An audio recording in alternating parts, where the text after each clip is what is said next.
So when we spoke last, you referenced Bill C-16, and I want to start by identifying what I hope is some common ground on a very important issue. I'm hearing about it all the time.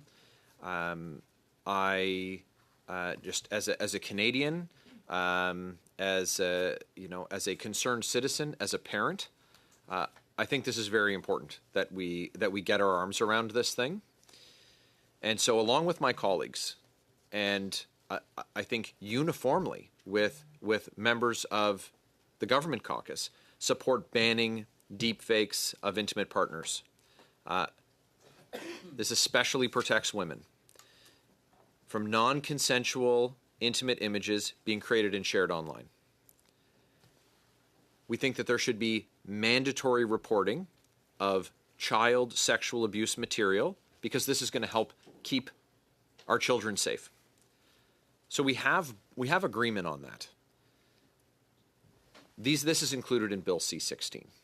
But also included in Bill C-16 are provisions that deal with something that your government would know that the official opposition does not support. And specifically, that is a provision that allows judges to ignore mandatory prison sentences for serious crimes like human trafficking, aggravated sexual assault with a gun, and violent firearms offenses. So we have an issue that we know we don't agree on, and we have an issue we know that we agree on. Minister, this is a really important time for our country, and I'm looking to see if in the spirit of collaboration, if you would say, yeah, we agree on the things that we agree on, let's split this bill. The government can find another dance partner on the provisions that the official opposition that disagrees with, and let's deal with what we could probably pass, unanimously in the House to protect vulnerable people, to protect victims, to ensure their dignity. Would you support splitting Bill C-16? First, can I have just 10 seconds just to say, I know, Mr. Chair, this member is a father, served the country. I'm a father.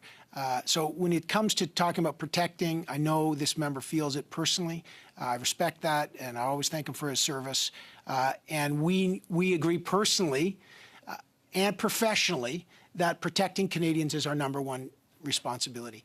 And let me just say that the aspects of the non-consensual sharing of sexualized deepfakes is a disgusting practice.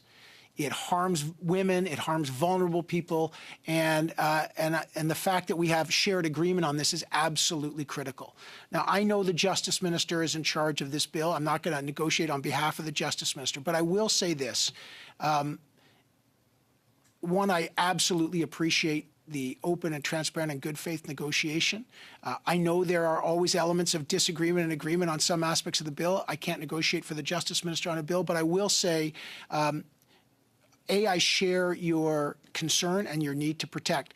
But I will say that part of deepfakes will be captured in C-16, the sharing of non-consensual sexualized imagery. Part of that will be, I hope, captured in the privacy legislation because there's an element of deepfakes there that we got to protect citizens from and consumers from.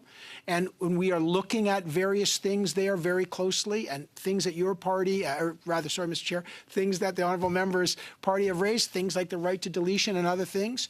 And I know that my colleague, Mark Miller, the Heritage Minister, is also looking at harms when it relates to social media. So look, we have a suite of protection mechanisms, and I know that we're working closely on that, and I appreciate the spirit of good faith. But I hope we can act fast on making sure that we criminalize the sharing of non-consensual sexualized imagery.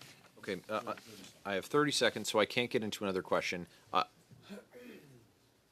Will you undertake to share this feedback, to share this directly with the minister on behalf of myself and my Conservative colleagues? Will you undertake to share that collaborative offer? Absolutely. I always appreciate the dialogue from the honourable member, and I will absolutely share that with the Justice Minister. Appreciate the question.